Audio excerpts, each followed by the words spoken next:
At Boss, we have a manifesto. We're not just tool makers, we're time liberators. Consider us the intersection of efficiency and innovation. Our mission here is simple. We build new age tools that allow you to work smarter, not harder, because in life, every minute counts. Every tool we make is purpose-built to flip the script. We should all work to live, not live to work. Why? Because we believe in the American dream. We believe in the American worker, and we believe in America the idea. Build a better future faster with Boss. Hi guys, just like to welcome you to our new podcast, Born Here, Built Here. My name is Dan Raymond. I will be the host of the show. We're going to be talking about various things such as time, how quickly it goes by, tools, the new tools that are out there, and the trades, how the trades don't receive enough recognition, which I think they do deserve a lot. So stay tuned. It's going to be a lot of fun. I live in Michigan. I was born here in Michigan. I've been involved in the trades for over 40 years now. I'm a married man. I've got 5 grown children, all of them married, so I've got 5 in-laws who I love dearly. I've got 10 grandchildren, and we just found out we've got an 11th on the way. And what I really appreciate about the grandkids is I laugh and joke and I say they're still pretty stupid because they think Papa's pretty special. I can con over them, and we get to do a lot of fun things that Grandma doesn't necessarily like or their moms, but I'm Papa. I get away with a lot. Many years ago, and sometimes I hate to admit how long I've been in the trades, but I received my high school diploma, and the very next day, I was involved in a project, or I got hired on in a project in Midland, Michigan. It was racquetball courts, and I started my construction trade career, I should say, and that's been over 40 years ago. I started as a laborer, and then I was trained as a commercial carpenter / lather, and it's been a very, very interesting and good ride. Went into business for myself over 30 years ago as a acoustical contractor, and have really enjoyed what we've been able to accomplish and looking for a very good future.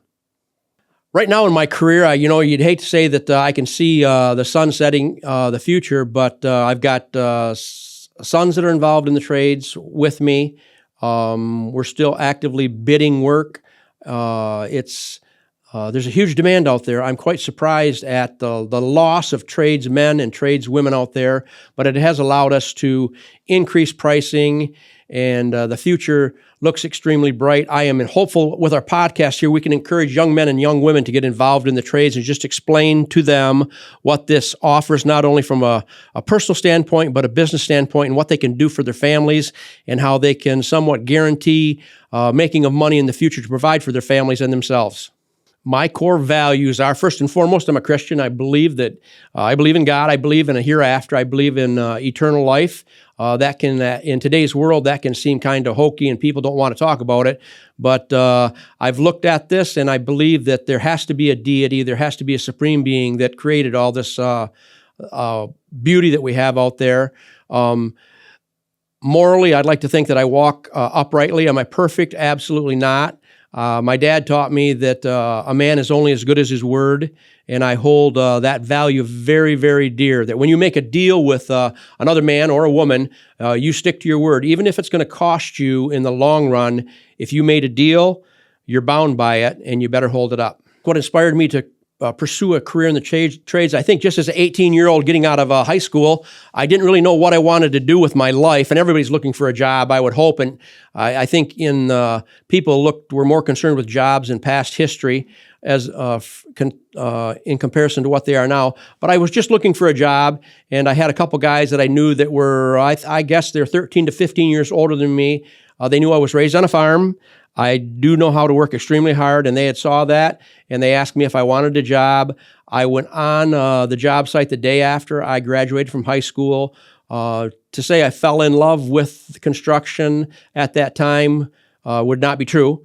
I found it to be very hard work. It was hot out. It's springtime, early summer. The heat was miserable. But after a few years, I realized I was pretty good at what I was doing in the trades. And I just continued on and made a career of it. When I was at 20, I think it was 29 years old, I was actually running 3 jobs, commercial construction jobs, in a new project in Bay City, Michigan. They were doing a mall, and there was 3 projects going there. I was the foreman on site, and I always wanted to do better, what I saw as better for myself and my family, to provide a better way of life. And I started contemplating the fact that maybe I could go in business for myself. So what I did is I actually conned the superintendents on the job that I was working for. I conned them out of the numbers on what the company that I was working for at that time was charging. I was receiving all the materials. I was the guy that was signing for the materials, and I had kept track of labor on the project. I combined what I knew as far as materials, priced that out, along with the how many hours were on the job, and it became very apparent to me that there was some real good money to be made in the construction industry. So I would work all day long running these jobs, these 3 jobs for this company that at that time I was working for. And then in the evening, I was moonlighting, doing jobs actually on the same site, but down the corridor in the mall. And, I gave them a bid, and it did take me some time to learn how to read blueprints, how to put the proper numbers on it, getting involved with insurance men. Everybody knows the evils of workman's comp and how that worked. And been in business, like I said, been in business for over 30 years. Started out somewhat slow, build a name for ourselves in this area here, and we definitely do not lack for work, and we found it to be a very, very, very rewarding career. And then in addition to that, I've always tried to treat people good, but I look back on my career, and there's been instances where maybe I could have handled situations with men and women, for that matter, a little bit better. Because when you lose really good people, it puts you at a deficit. And the saying goes, you don't know how good somebody is until you lose them. And that's so, so true. And I would encourage everybody out there, if you're going into business, take care of your key people. And if you're working for somebody, work hard enough so you can become the key person for your employer. Made in America is a concept that I am 100%, 1,000% committed to. I guess on the negative side, I don't understand how come somebody that lives within the United States of America would buy something that was made in another country unless you can't find it here in the States. When you purchase something that's made in the United States of America, primarily all of the money stays here. That is money that's spent on vehicles, is spent on building new structures. It's keeping possibly your neighbor down the road having the ability for them to continue to buy groceries. The American worker is a phenomenal beast. We can do everything here in the United States of America that they can do in any other country. Americans are the best people. I'm unapologetic for who I am. I'm an American. And I think you should be that way too. I don't ever want to take a second seat to anybody or apologize for being part of the American population. What do I hope to bring people with this podcast? I want to champion the cause of the trades. I want to show people not only maybe a glimpse of what boss, what my personal life and boss tool is, but I want to show people what the trades can do for them. We visit high school VOTEC centers at this time, and I make a point to tell the kids there, you may not pursue the trades as a vocation, but what you learn by being in the school systems as far as masonry work, framing, trim work, electrical and plumbing, you can't put a price on that. And I'm hopeful that we here with Born Here, Built Here can bring this stuff to light. We can encourage people. I look at myself in a mirror and I know how to do a lot of stuff. It's not because I'm somebody special. I've got 2 ears, 2 eyes, 1 head, 2 hands, 2 legs. I'm not overly intelligent, but I'm not afraid to tackle something. And I think that's probably something that my dad instilled on me years ago. And people might think, well, this is kind of funny. It goes back to a story that a family member went to milk cows and he came home. He was milking cows for a guy and he came home and he couldn't do it. He said, I can't do it. When my dad looked at me and said, you can do it, right, Dan? Another man did it. And that's so true. If somebody else can do it, you can do it. I can do it. So what I hope this podcast brings to you is stories of stuff that we've accomplished, failures that we've felt and we've dealt with. But once again, I hope to be able to promote the trades and just show people what the value that the trades are in our society. I think experience gives anybody credibility, not just myself. But if you're out there and you've been plowing snow for 10 years, you're a whole lot better off in knowing how to plow snow than somebody that hasn't done it before. Or if you are a manager of a store, you have more experience than the average Joe Blow out there. Yes, I think that the 40 plus years that I have in the construction industry gives me at least a sliver of credibility. Do I know everything? Absolutely not. But when we're on the jobs, I mean, just the education that you get from being on the jobs, and you're rubbing shoulders with guys that are running the projects, you're rubbing shoulders with iron workers, masons, drywallers, painters, HVAC guys, and if you ever have a question, just like electrical, how do I wire a three-way switch? Guys in the trades are more than likely and glad to show you exactly tips and pointers, and that's another thing I think we'll be able to bring you on this podcast is pointers on how to do stuff. My experience on construction has allowed me to delve into the world of tools and figure out how to make tools that much more efficient. In the spring of 2019, I was actually driving down the road checking commercial construction jobs, and I had a hammer in my hand. And I don't know, a lot of times I flip stuff around in my hands, whether it's a pencil, a jackknife, a full closed jackknife, of course, don't want to cut myself. But I had a hammer in my hand, and I was looking at it, and the good Lord put this idea in my head that you could make a hammer into a squaring system. Well, it kind of went from there. I didn't understand how you would go about developing something like this, but just through coincidence, Lord blessing, and so on, I was able to hook up with engineering firms, local engineering firms.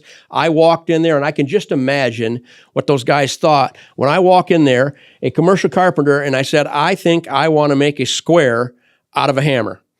But they were nice and they were cordial, and we went down the path together, and lo and behold, in the fall of 2019, we were able to take a hickory-handled hammer with a steel head to the Made in America show in Indianapolis, Indiana. Don Buckner is the guy that had put the show on, and we won the Invention of the Year. And that we just went from there. We went from a steel-headed hammer with a hickory handle to a polyfiberglass-handled hammer with steel heads, and then we developed titanium heads that go on either our hickory handles or our poly-handled hammers. And then we dove off in with the big boys, and we went to a full-frame titanium hammer, best hammer in the market, and we've continued to develop our hammers, and we have the only hammer on the market which has squaring features, a wrench in the end, distinctive lengths and widths of the hammer that you can use for laying out. And we've got more products coming. We're so excited. There's nothing out there, from my perspective, everything out there can be improved. There's nothing out there that's perfect. And we're traveling down that road. We're looking at tools that with just little tweaks, we can make them that much more efficient. I believe when you can put more than one function in a tool, you're better off. You're going to save time. In the savings of time, you make more money. We started in the hammer industry, and as maybe some of you know, we've got the only hammer that has squaring features, a wrench in the end, and so on. But we've looked at other tools. We've got what's commonly known as a cat's paw. We've got it's our boss paw. It's got 4 points of pull versus 2 points of pull that the competition would offer. And keeping in mind with all of our tools, and I really want to hone in on this right here, everything is American made. The people that I've met along the way, and you never know where they're at. You know, I ask people, hey, who do you know that does this or that? And lo and behold, it might be within just a few miles of us. We may have to go 100 miles. And primarily, all of our partners in the manufacturing of our tools are in Michigan primarily. But great friendships, and found that Americans can do it as good or better than what the foreigners can do it. And we have much more close proximity. So when things go bad, which they do, we're able to drive there and go over issue, and they can take care of it. So we've got our boss paw. We've also looked at mixing paddles that we do have out there. We've got utility knives. We've got caps that go on our hammers. We're going down the road, and things that I've contemplated, and I think relatively seriously, is we're going to be bringing out a can't call them speed squares, a quick square system. We're looking at jackknives. We're looking at axes and hatchets. These are all things that just fit into what we've got right now, and we know that we can make a difference in these products. And as I said, once again, and a big difference, and something, again, that we're most proud of, is we're making all this here in the States, the United States of America. The importance of time cannot be underestimated. First of all, I don't like to admit this. I guess I do. I'm 63 years old. I blinked when I was 20, and I'm 63.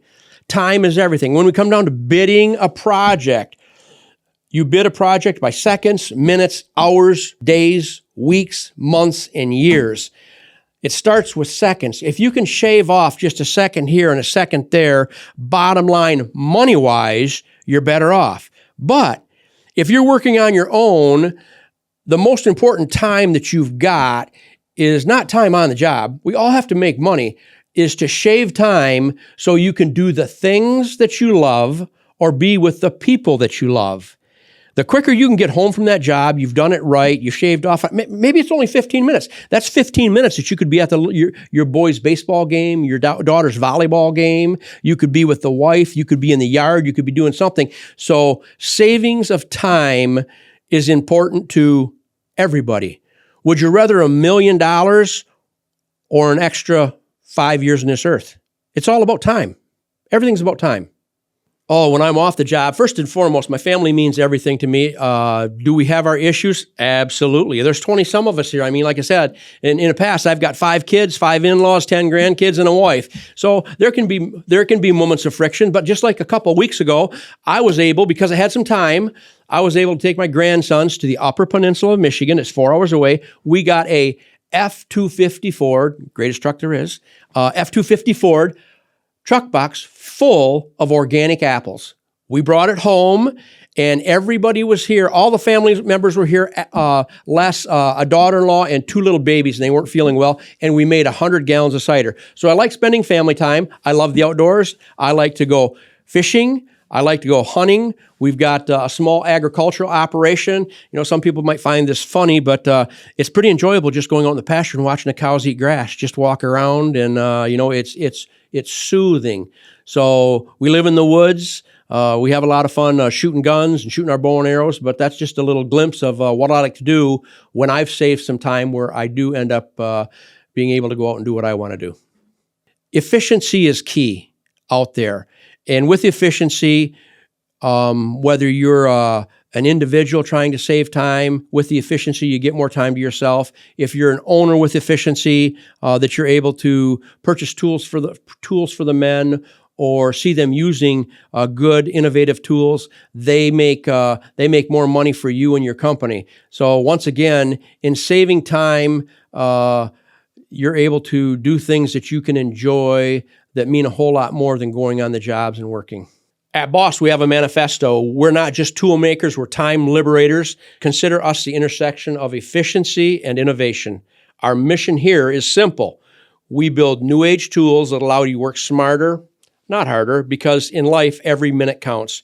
Every tool we make is purpose-built to flip the script. We should all work to live, not live to work. Why? Because we believe in the American dream. We believe in the American worker, and we believe in America the idea. Build a better future faster with Boss. For our next segment on episode 1, I'd like to introduce our guest, Dave Hazen. He's actually a cousin of mine. He's a couple years younger than I am. He's been involved in the trades for his entire life. He does a lot of drafting and drawing of homes, high-end homes down in Holly, Michigan, I believe, and just like to welcome him. So give us a few minutes, and we're going to get our guest in here, and we'll get rolling. Well, welcome to Born Here, Built Here. Dave, it's good to see you. It's quite the honor. You took out of your busy schedule to come up here, and this is our first episode. I've known you for a long time, being a cousin, right? It has been a long time. A really long time. It has been. Time has definitely flown by. Oh, man. So tell me about, we keep in touch. And we talk a lot. We call for advice. I call and talk about what should I do here, Dave? What should I do there? Sometimes your advice is good, and sometimes your advice sucks, to say the least. So, let let's go back in time. So we're going to be honest today. Yeah, we're gonna be 100% honest. Well, I don't know 100, but we're gonna get close. Let's go back in time in your life. I was able to explain to people in my intro where I've been and what I hope to maybe accomplish in the future. But tell me a little bit about yourself. Oh, goodness me. See, I've been in the trades for years and years and years. It's kind of a interesting way of getting there. But life has been an amazing road and challenge. Married, 6 kids with spouses and 9 grandkids. And, you look back and say, how in the world did I get here? And then you realize there's no such thing as a young 60, and you realize that's where you're at. Right. So, but it's been quite a journey. When I first graduated high school, I didn't think I was going into the trades. Everybody said there's no future in the trades. It was back in the early 80s, and construction was dead, and it was bad. And so I thought, okay, I'm going to go automotive engineering. And was fortunate to get hired by a professor in my second semester in college. Yep. And went to work for a job shop for Pontiac Motors doing body design work. And I'm thinking, this is the ultimate job. And then a short time later, going from hero to zero in Pontiac. Long story we don't need to get into, but I walked out one day and said, there's a guy that's 5 years older than me and 10 years older than me and 20 years older than me and 30 years older than me. And they all hate their life. And they're all heading to the bar. And it's like, I'm not going there. And I turned around, walked back in. The guys said, you forget something? I said, yes, sir, I did. So I forgot to give you my 2 weeks notice. He said, nobody quits Pontiac. I said, well, then I guess I'm a first at that too. So I left. And there was an architectural firm that I drove by every day going in there. And I stopped in there and said, I know how to draw and I know how to build because I've been working with the local lumber company in our town. They own the lumber yard and we're home builders. And I worked for them since I was 11 and up through into college. And I said, I know how to build and I know how to draw, but I don't know how to do the two.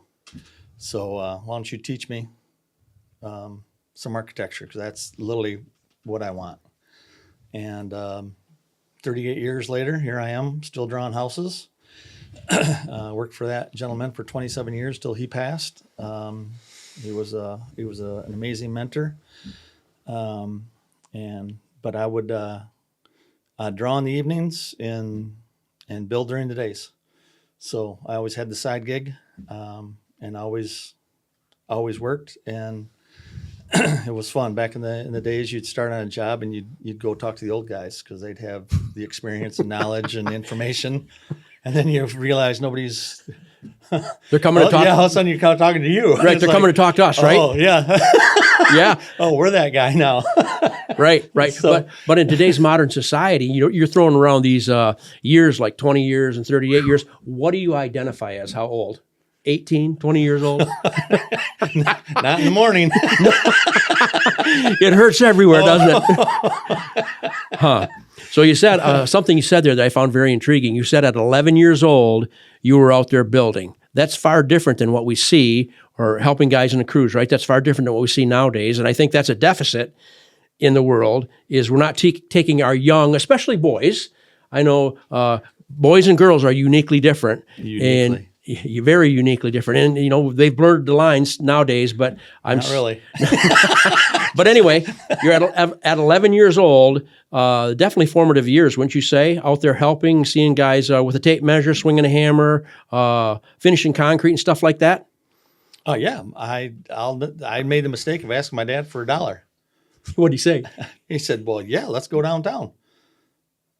So we were walking down to the store. I was thinking we were going to the store, but we got downtown to the intersection and we went behind the stores instead of in front of the stores. And we walked into the lumberyard and said, my boy needs to know what $1's worth. So how about him cleaning your shop from now on? So every Saturday Yep. I started there on Saturdays, cleaning the shop, shoveling sawdust and cleaning up. There were cabinet makers and things. They did all types of work there. They were complete home builders and back, Right. so they built their own cabinets and built their own trim and everything else. So there was piles and piles of sawdust for me to clean. Right. And Man, but the value and the lessons learned there as an 11-year-old boy makes you into a good man. makes you not ask too many questions. Yeah. Yeah, that's true. You're those are the formative years where you learn how to work, right? Yeah. Yep. We did, like I say, my older sister Joy had the paper route. She did that for a couple months and then got a job as a nanny for somebody doing kids. So I did the paper route every day after school. Right. And then I got to the point where I was doing that and then going to the lumberyard and doing yard cleanup every night before they closed up and helping put stuff away. So I remember by 15, I was delivering lumber in lumber trucks and Right. all kinds of things that you don't see happening these days. Now you come from a family of 3 sisters and 1 brother. Correct. And I can vouch for them. They're all hard workers. They're good members of the society, right? I myself come from as far as siblings go, I've got 2 brothers and 2 sisters, and every one of us work. And I think those formative years, obviously we're much older than maybe a lot of the viewers here, but taught to work. And I think that's admirable that knowing how to work, knowing how to pay our own way, so to speak. Yeah, So have you instilled that in your kids? very much so. They're all productive members of society. Even my daughter knows how to read a tape measure. That's all. You know what I find amazing nowadays is on the jobs, guys walk on the jobs, guys. Yes. And I take so much for granted in the trades. It's You'd scary. think that, they pull out a tape measure, and first of all, in 10 minutes, you can tell if a guy is a tradesman. If he's fumbling with his tape. You don't even know which way to hold it. It's hilarious. Right. It is amazing. And he says, I really was on a job this summer, and we were putting, they were trying to put in a ceiling tile, and I told there was 3 or 4 guys there, younger men, and I was giving him some pointers on shortcuts, and I said, put your tape up there and measure it this way or that way. Cut it at 8 5/8. I looked over at the guy there and said, cut it at 8 5/8. He didn't know what the fractions were. And I'm thinking, He does a decimal whoa. equivalence on his calculator and still doesn't know. Yeah, and that's what, 0.625. Where's Right. that on my tape? right. And that's what Born Here, Built Here, the podcast. We want to let people know how important it is just to learn the basics in life. And a tape measure is really basic. Swinging a hammer is basic, right? Using a shovel is basic. Yeah. So is there anything out there, Dave, that you're afraid to tackle as far as in the building world? Can you do concrete? Oh, all day. I didn't say, do you like concrete? I said, yes. can Can I? you do, Yes. can you frame? Yes. Now I'm going to ask. I'm going to ask you a tricky one here, and you got to answer me honestly. What about shingling? How are you doing in shingling? Be honest. Do you do it anymore? I don't. I had 3 extension ladders. Had. Okay. And I know where one of those ladders is. It's hanging in a buddy's garage. That's now Good for you. his. And the other 2, I don't even remember what job site I left them on. I know vividly the job I was working on. It was a house I was contracted to do, and it was a 10-12 pitch on a cape. And the framer needed me to look at something over at the chimney. So I walked up the window, hopped out onto the porch, up the valley, up to the ridge, walking across the ridge, got to the 3rd dormer, jumped down, went down the valley, down on, he's like, I need you to see this. I said, take a picture. I just walked my last roof. That was about 4 years ago. A 10-12 pitch, for people that don't understand, that's 10 inches of rise in every foot Yes. of run. Yes. And that is steep, right? That's a steep roof. Right. I will walk a 112 pitch. I won't shingle a 112. They're the worst. I need to get it up in front of me a little bit. I can't hold my breath and hammer at the same time. Get down by my toes. It's tough. Got this pinch in the center anymore. So you feel a little bit more pain. You've got wiser. You can sub it out, right? It's like right now. I designed this house on a lake, and the guy's having issues with his carpenter, the finisher, And then the electrician is like, well, why don't you have Dave doing that design work? So he calls me up and I was like, oh, of course, I designed your house. I do design work. And he's like, well, design my closet. So I tick, tick, tick on the wall and quick lay it out with a Right.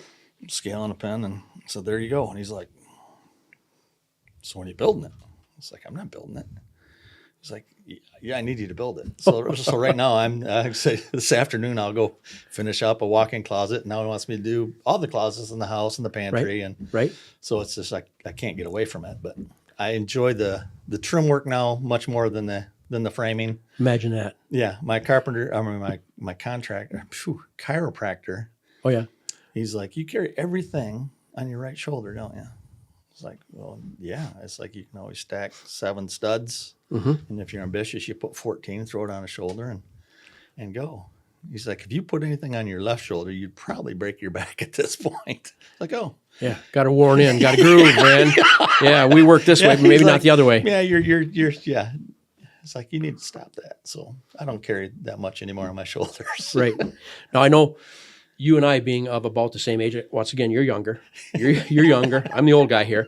For years, people talked about and pushed going to college. Go to college, go to college, go to college. Let's talk about that a little bit. You've had a very good career in the trades as a draftsman. How would you equate the two? How would you compare the two? Trades versus college. What would you recommend from your personal experience? What's the pluses and what's the minuses? If you want to go to college and you want it paid for, go to the military. Serve Valid our point. country. A lot of countries are that way. Israel's that way, men and women. And by golly, you complain about the debt. You don't have to worry about debt. You go get a GI Bill and you can go to college. You get a degree, you're golden. If you can't afford college, you don't go to college. And with the way people are coming out of college and not being able to apply their skills that they supposedly learn in college because AI and everything else and the economies and the world's changing so fast that, it's like I got a grandson that just graduated high school and it's like, you need to go into the trades.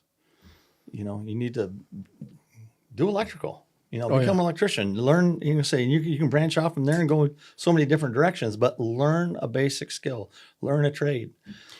What would be the number one trade that you would recommend? Or if you could go back the few years, because I know you identify as a youngster right now, but if you go back a couple of years and pick, and yeah, that little shine on top there, it's all good.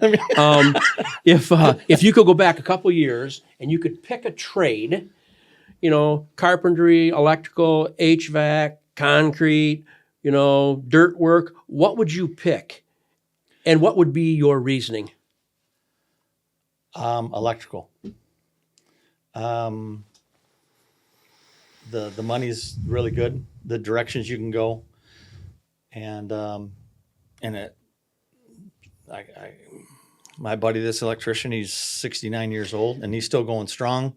Why? Because he can pick up a piece of conduit. Longevity, right? And longevity. He can do it. He's like, I'm never going to quit this. He goes, this is too fun. It's too easy. And I make too good of money. I would agree. I think the electrical trade is a great trade. We're framers, framed and stuff. And it's tough work. It's rewarding work. But if you look at, there are trades that are easier on the body and which enables you to enjoy it for a longer period of time, maybe a few less pains, right? Well, yeah. I say with framing, you used to look at the end of the day, you'd look at it and say, look what I created today. Right. And then at the end, you looked at it and said, that's why I'm tired today. Good point. Now another question I'll ask you is, because I have my own opinion on this, who has the most involvement on a job site? Who has the most involvement? Well, it's always the super. Well, no, I'm talking about physical labor. I'm talking about the trades themselves. Who has the biggest part of a project? It's typically the framers.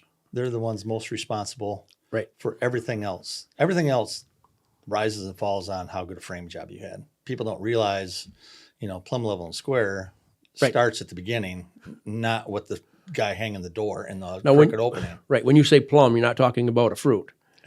Correct. Right. Right. I do believe the carpenters have the most touches on a job, right? Because they're going to form for the crete, they're going to pour the crete, they're going to bring it up out of the ground, and then the wood framing starts. The structure, right? Right. The structure has to be there for the electricians to fasten to HVAC to hang from, for insulators to insulate, drywallers and painters, and it goes you on. need good layout. You need all that stuff matters. Right. Right. And the trades are starving now. From our line of work in a commercial carpentry, the trades are starving for good men and good women. And I think the future only holds an increase in wages. What do you think? I mean, it used to be you could bring a young person on for $12 or $15 an hour. They won't even look at you. They won't even look at you for, I'd say, $25 an hour, maybe. 25 an hour is basic starting rate for a laborer these days on a framing crew. Taking into consideration the inflation rate and what's happened in our society, it takes a lot of money.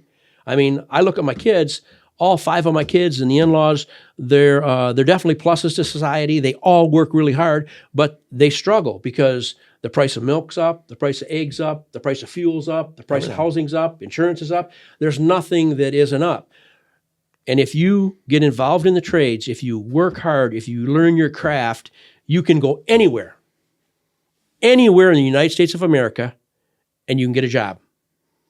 I don't think you would go and lack for work anywhere. What do you think? What one of your kids doesn't know how to work for themselves? My 5 kids? Yeah, exactly. I think all 5 of my kids are very well-rounded, and they know how to work, or they were forced to work. These lines in my forehead aren't here for anything. If they thought they didn't want to work or they did something that was wrong, I just produced 1 or 2 more extra lines on my head, and they think, you know what, we better get moving because he's not real happy right now. You know what I mean? One eyebrow going a little higher this time.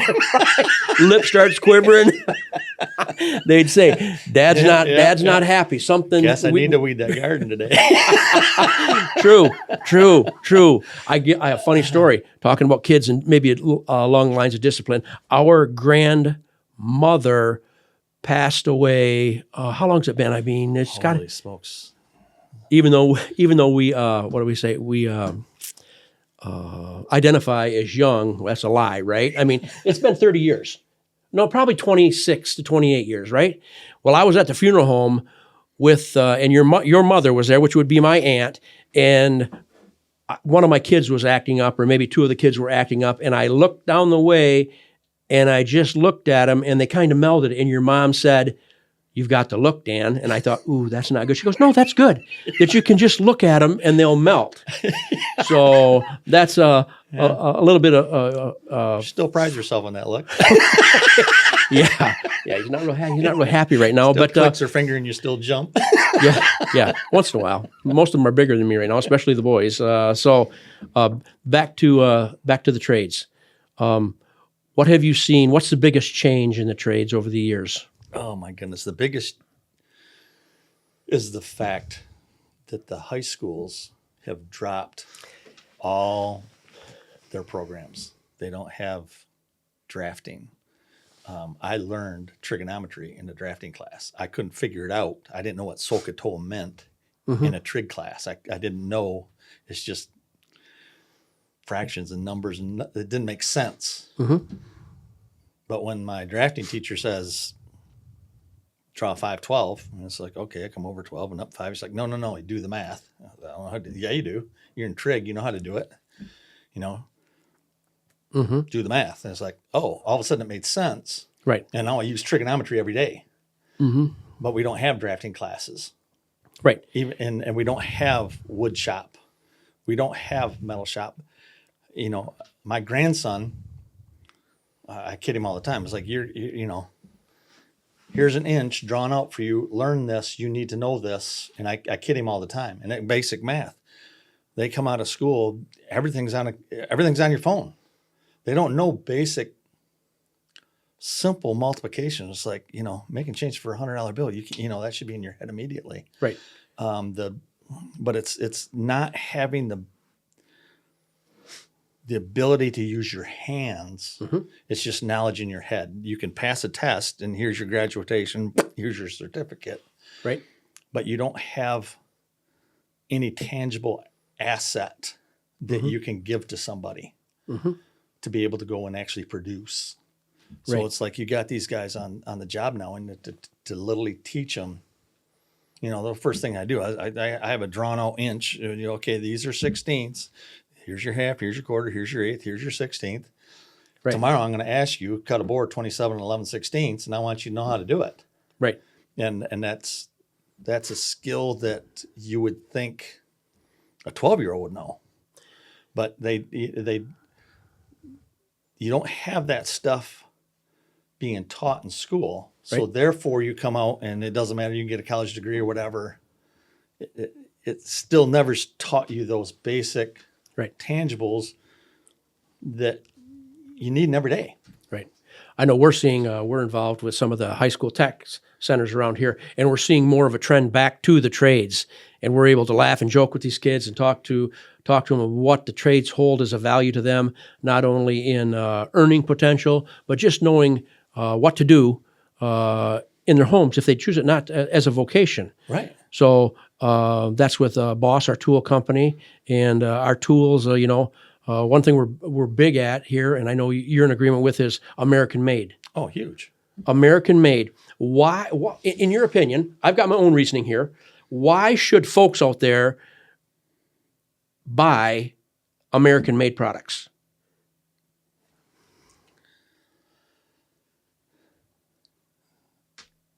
All the garbage that we've allowed in our country, good, bad, or indifferent, for the dollars that they've been allowed to be brought into, has literally undermined most all industries.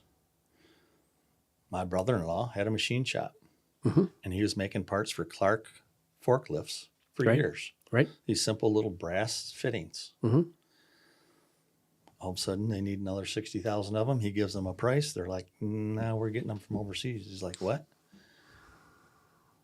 China was delivering them to Clark for less money than what Bob could buy the brass for here in the States.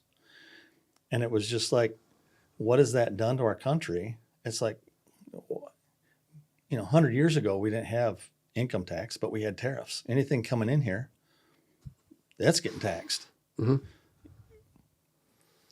There's the money. And we produced everything. If you needed something, you got it locally.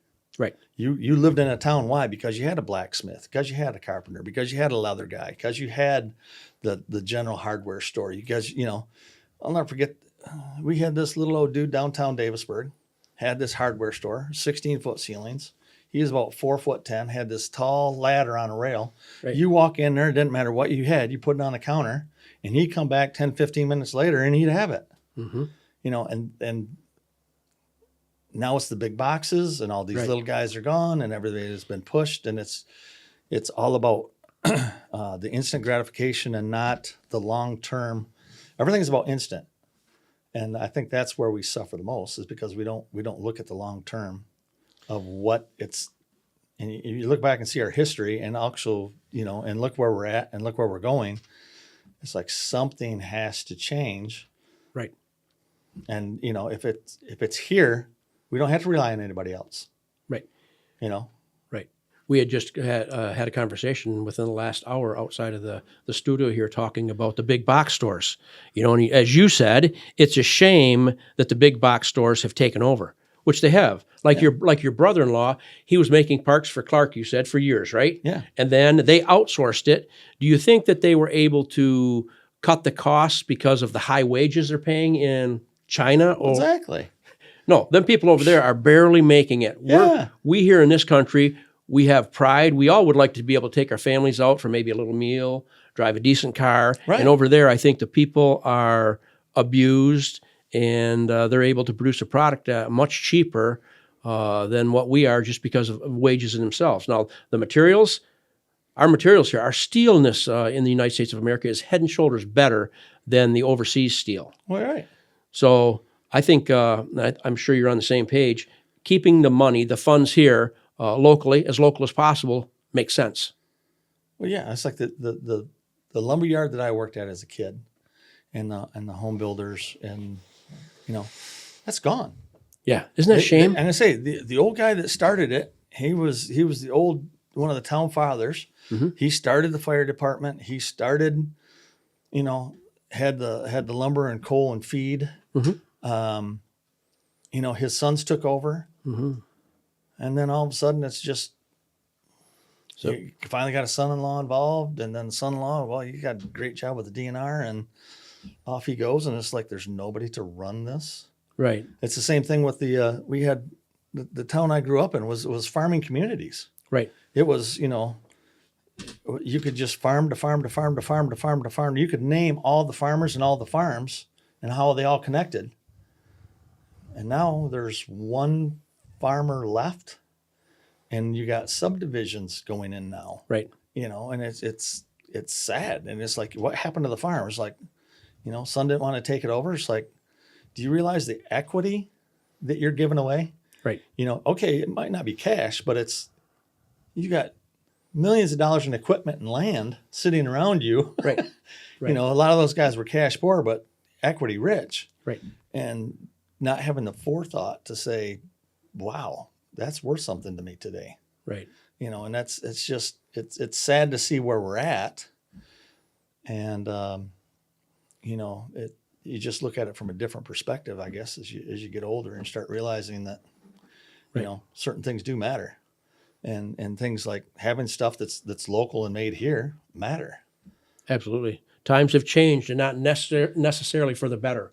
Right. Hopefully, we can scratch and claw our way back. Hopefully, there's more involvement in the trades, people keeping money local. I like what I hear when politically they start talking about, we're going to make sure that things are made here in the U.S. I'm thrilled because our manufacturing for Boss occurs here in the States, and they're looking at reduced income to tax levels if you make it here in the States. That makes so much sense to me, right?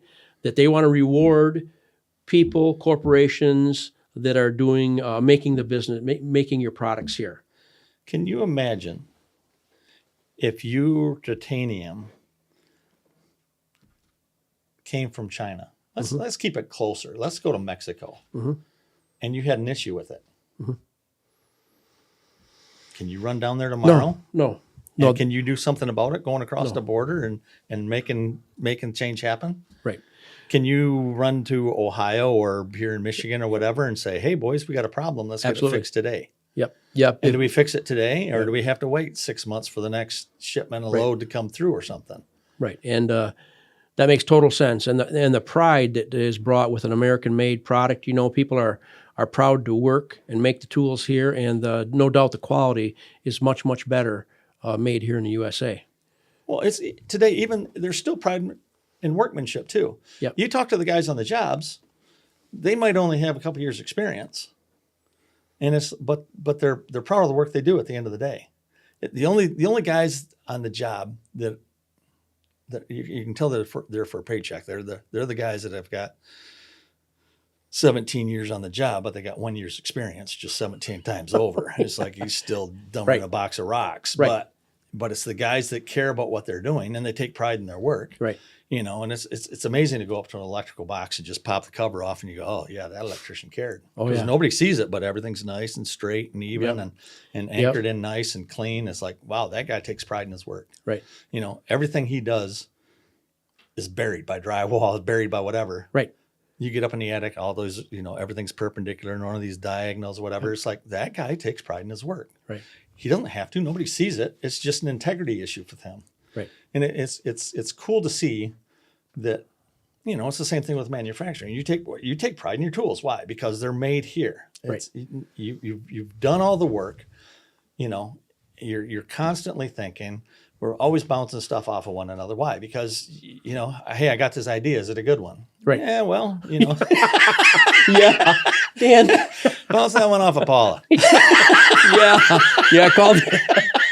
I've called Dave lots of times. Hey, I've got this idea. Yeah. Sometimes it's a long silencer. Are you sure about this, Dan? It's a good idea. It won't make you any money, but that's impressive. Don't waste any more time on that idea. So, what do you think we can do to help the trades, to get more people involved in the trades, to get more accolades for the trades? Any ideas? Well, again, it's got to start back in the, right now they're pushing trades and going to trade school and everything else. And it's like our local high school started a program for students, and they've built 3 houses now. Nice. So they have trades. You can get out of school, and I guess it's called co-op or vocational school. And you can, and they're doing all of it. They're forming the walls, they're laying up the walls, doing the block work, they're doing flat work, they're framing it, they're doing the electric, HVAC, plumbing, insulation. They're doing it all. And it's like, okay, kids are going, okay, yeah, I like the electrical, or I like the HVAC or whatever. And but it's a small program. You can only take so many kids Right. on a house. Sure. But at least it's a step in the right direction. It is. And that we're now on the 3rd house. It's good to see that they're going in that direction. I'd love to see, basic drafting and wood shop and things being taught in school, just so that, I learned with my hands, to read a book and try to figure something out. It's like everything's a story problem. It's like, I don't need a story problem. Let me be able, get it in front of me, and I can instantly see what I need to do, and it's easy to figure out. It's not read in a book. So I think that it's got to start kind of there. I think we're a ways away from that, but I know they are pushing hard for the trade schools. Right. I say our town has a large crane operators union where you learn to operate overhead cranes. Yep. And it's kind of cool. It's only a half mile from my house, and watch them swinging cranes. Operating around and engineers, stuff. right? Yeah, operator engineers. It's cool to see that. Okay, they're there's people, and they're busy. There are cars lined up in there, and it's good to see that there's people there now. Right. Whereas 20 years ago, 15 years ago, that place was desolate. There's hardly anybody ever there. No, people are coming to the realization there's more value in the trades, and they don't necessarily need to go to school to make the money.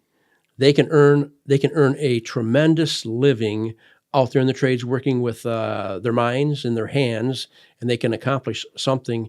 I mean, I love it. On a job, you walk away from a job, and you can see what you've accomplished, and you've got some pride. So, I want to thank you for being here.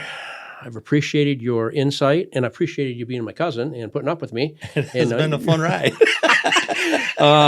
Yeah. So once again, thanks to you guys for listening in on our first episode. And in whatever you do in life, may God bless you in all endeavors and your family also. So check in again with us. Thank you. Hey guys, what we got here is the Boss Blue Collar Challenge. This is a challenge we bring to people out there at the vendor shows. This is a lot of fun. What we got here is our titanium hammer. It's the only hammer you can square with. As you can see, there's a timer out there. Is that 0, Josh? Yep. Okay, so what I'm going to do is I'm going to take a hammer out. I'm going to pre-start 3 16-penny nails. You can only hit them one time. I put the hammer back in the holster. I grab on the pencil. On this end down here, we've got cap nails, which is I'm going to put our button cap nailer on the face of our hammer. And we've got a circular saw here, which I've got to break the bolt loose, utilizing the end of our hammer to break it loose. So I'm going to go through this thing one time methodically. You can take you can watch, and then we'll give Dave a chance here and see what he can do. So I'm going to hit the button. I'm going to square 90. I get rid of the pencil. I'm going to drive in 3 nails. I'm going to put the button cap on. I'm going to break the bolt loose on the circular saw. You hit the button and we're done. What do we got? 14. 14 seconds, okay? Now, can you beat the boss? No. Come on. Come on. Okay, we're ready to go. A couple deep breaths, and here we go. We're at 90.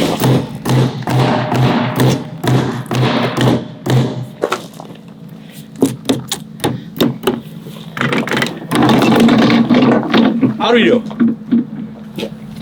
1067. 1067. That's pretty good. Are you faster than the boss, Dave? Come on, give it a whirl. Tell you what, I'm going to do it reverse hand, and you're going to do it reverse hand.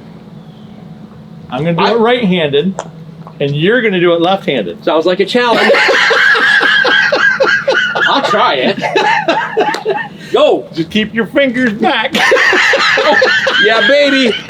Okay, I'll try it.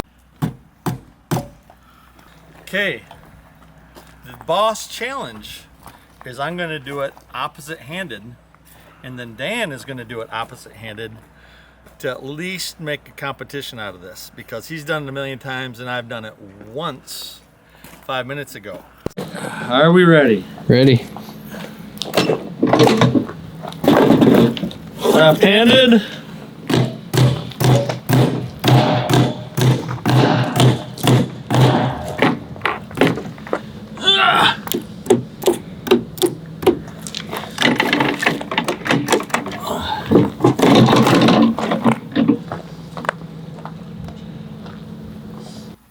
$18.8. That's pretty good. That's really good. Right-handed, baby. I'm left-handed. Ay, ay, ay. Okay, Dan. Off-handed. Oh, thanks a lot. Only way it can even be close. I've got to beat 18 seconds. You gotta beat 18 seconds off-handed. Left-handed, wrong-handed. You know I don't like left-handed people. Not even a little bit. I'm here. I've got two sons that are left-handed. Are your boys left-handed? Yes, totally messed right up, whacked. Don't hit your finger. Yeah. Oh, you should be filming this too. Yeah. Larry, we need pictures. Shut up, David. Alrighty. It's hard getting the hammer out wrong-handed. Wow. All you left-handers out there, I feel sorry for you. Okay, I got to figure out how to do this. Okay, are we ready? Ready. I'm not.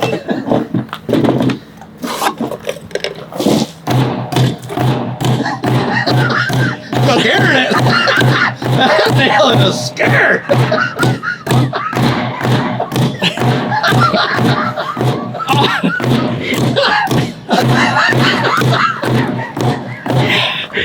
Man, I don't like you left-handers even more. But I did it right-handed. 29.14. Whoa! I can't stand you. Man, you goofball. Okay, now can I do it right-handed? Oh, that's good. There you have it, folks. Wrong-handed, I got smoked by a left-hander. Total trash. Hey, good fun. Good. Thank you. Oh. All right, guys, that was an absolute blast. Hey, thanks for being here. It was a lot of fun. Even though you whipped me well, that's wrong-handed, left-handed, goofy. So here's our Pro Plus hammer. Got the name on the back right there.